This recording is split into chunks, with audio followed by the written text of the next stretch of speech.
Day 17, and Iran is staring into the abyss. Their military decimated, their proxy network shattered, their economy on life support. But there are voices in Tehran and beyond insisting the regime still holds one more card, a secret weapon they claim they haven't fully played yet, until now. And in response, Trump did something so bold, so audacious, so strategically ruthless that analysts are calling it the single most consequential move of the entire conflict. Stick with the very end of this video because we're going to find out precisely why many are saying that Iran's last card may already be dead on arrival.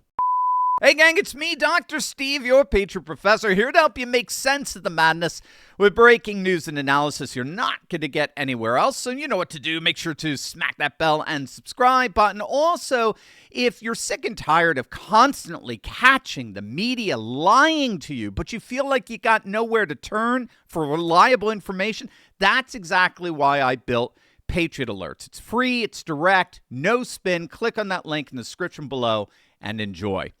Today is officially day 17 of Operation Epic Fury, and the results have been nothing short of astonishing. The Islamic Revolutionary Guard leadership has been wiped out. Their Navy gone. Their Air Force gone. Their air defenses gone. Their drones and missile strikes down 90% over the past 2 weeks. Their drone and missile stockpiles and launchers have been decimated. Upwards of 80% destroyed, their supreme leader dead, and the besieged, the paramilitary unit tasked with crushing popular uprisings, continue to be hunted by IDF drones. Here's footage of besieged troops reportedly hiding inside a school building before they were eliminated in an Israeli Air Force strike. The only objective that the regime has at this point is literally survival. But that objective increasingly appears to be futile. The New York Times is reporting that the Saudi Crown Prince Mohammed bin Salman and President Trump are in daily contact, and the prince is encouraging Trump to keep hitting the regime hard. They are indeed on the verge of complete and total collapse. In the meantime, President Trump is calling for an international force to help secure the Strait of Hormuz from the regime's attempts at sabotaging and attacking oil tankers. He's even calling on China to get involved. And a number of nations are. France is launching an escort mission, sending 12 ships to the wider Middle East. Even British Prime Minister Keir Starmer. What an embarrassment. But nevertheless, he's announced London is working with allies on a viable collective plan to restore freedom of navigation in the Gulf. And the G7 nations agreed last week to explore coordinated escort missions together. And this was always part of the plan. Trump has long envisioned a multilateral international force policing Hormuz and the Persian Gulf. The whole notion that the legacy media has been pushing that the Strait of Hormuz closure somehow blindsided the Pentagon and that the administration is improvising in real time is so patently and demonstrably false as to be comical. It's been widely pointed out that the Strait of Hormuz has been an explicit U.S. war planning problem since 1979. The Congressional Research Service produced a formal Hormuz closure analysis in 2012. The chairman of the Joint Chiefs publicly described a planned and resourced mission to reopen the strait under fire 14 years before this war began. And the U.S. Navy established a dedicated mine countermeasures task force in the 5th Fleet area in 2009, 17 years ago. And what we're finding out is that this fake news narrative, and that's all it is. Well, I mean, that's being kind. It's a lie. We're finding out that this lie that the Pentagon underestimated Iran when it came to Hormuz is actually Chinese propaganda. And it's been amplified through Turkish, Russian, and Palestinian proxy accounts and then laundered into the mainstream by useful idiots in the legacy media, who really, in the end, They just lie. I mean, they appear to be doing literally nothing else but lie. They'll take a half-truth and then spin it into what is a total lie. President Trump is actually considering pulling the plug on their licensing. Have you seen this? The FCC chair is threatening to do just that over this patent pro-Iranian propaganda that's being spewed 24/7 by the legacy media. And I hope they do. They need to treat the network news outlets, CNN, MSNBC, they need to treat them precisely the way they treated NPR and the Corporation for Public Broadcasting, these Jurassic institutions. This is a new media era. And the idea that you have some privileged right over the airwaves is absurd. Those days are over. And I certainly hope the Trump administration cancels their licenses after this outrageous coverage. But closing the loop here on the Persian Gulf, over the weekend, U.S. forces did the unthinkable. On the night of March 13th, the United States military executed what Trump called, and I quote, one of the most powerful bombing raids in the history of the Middle East, 90 Iranian military targets on Carg Island. We've been talking a lot about that island of late, including naval mine storage facilities and missile bunkers. They were obliterated. And here's the absolutely crucial detail. Trump personally ordered the Pentagon to spare the oil infrastructure. He said, I've chosen not to wipe out the oil infrastructure of the island yet. Should Iran do anything to interfere with the free passage of ships through the Strait of Hormuz, I will immediately reconsider that decision. So you need to let that sink in. The President of the United States just held a loaded gun to Iran's entire economy and said, play nice or I'll pull the trigger. Now, if you don't, why is Carg Island such a nuclear level card to play here? This is a 5-mile strip of land sitting about 15 miles off of Iran's coastline in the Persian Gulf. Through that little island flows 90% of Iran's crude oil exports. Iran produces over 3 million barrels a day, and virtually every drop that leaves the country goes through Carg. As energy analyst Don Pickering had said, if you eliminate Carg's infrastructure, you effectively remove 2 million barrels per day from the market indefinitely. That's not just devastating for Iran, that's a civilizational gut punch to China, which gets roughly 40% of its oil through the broader Hormuz corridor. And that's exactly why Trump kept the oil infrastructure standing for now. It's not just leverage over Tehran, it's leverage over Beijing. It's a message to Xi. We are in control now. China tried for years to tacitly control Hormuz through its Iranian proxy. Remember, China was buying up 80-90% of Iran's oil. Now we control it. And that control is permanent.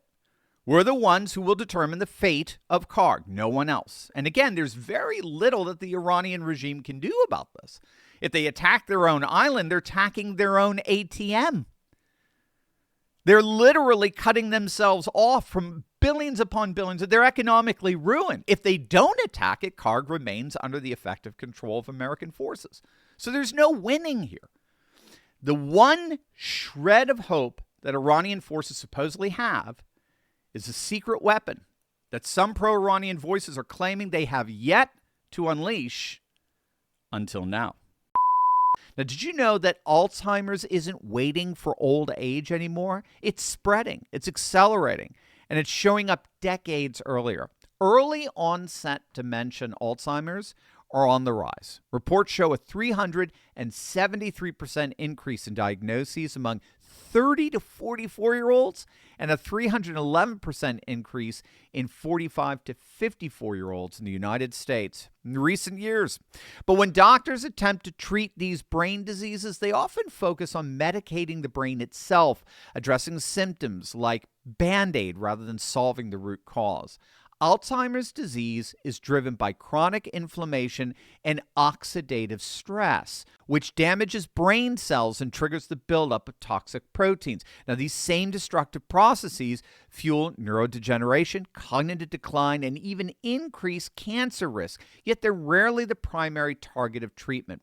The root cause of many brain disorders is found in the gut microbiome.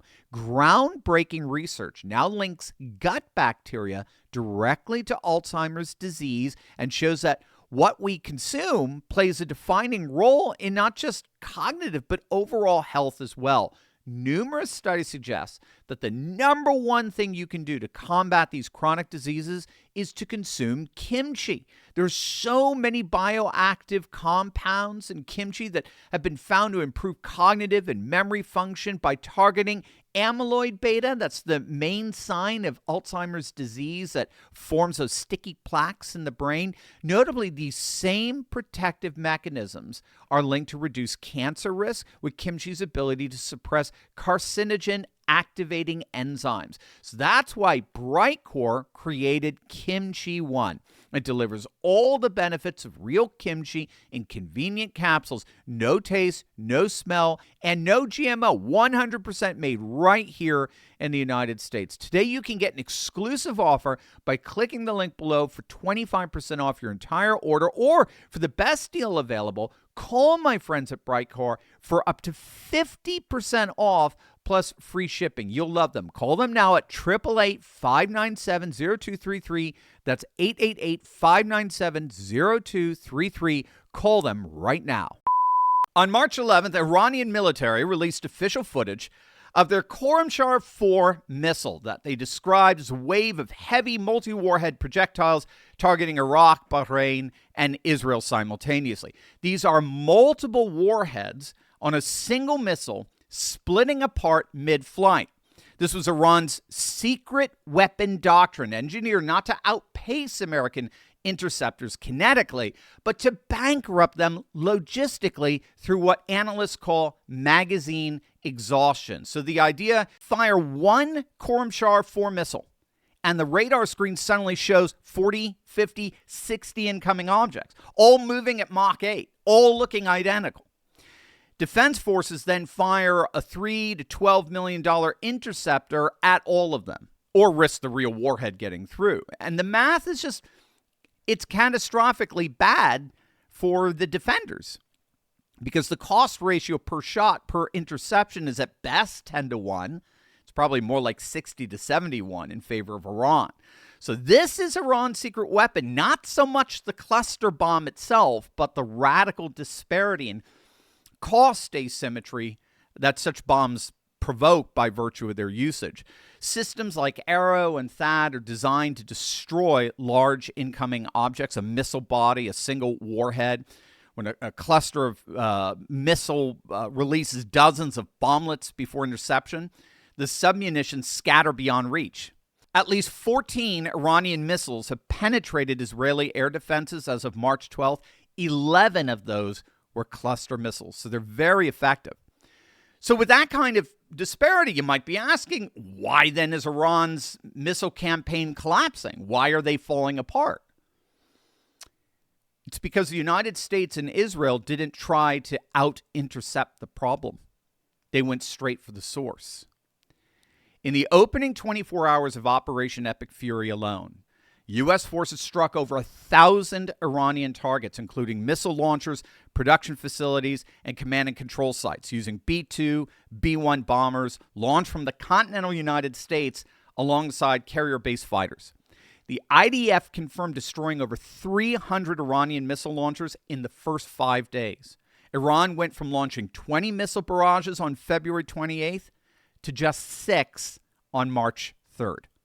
By March 9th, ISW and Critical Threats Project confirmed that U.S. and allied forces had intercepted 92% of Iranian ballistic missiles fired, and that Iran's radar tracking or radar targeting attacks on missile defense equipment had failed to degrade interception rates at all.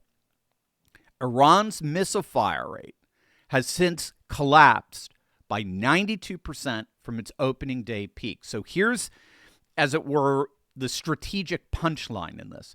Iran's secret weapon was designed to win a war of attrition, exhaust the interceptors, break the shield, force the ceasefire.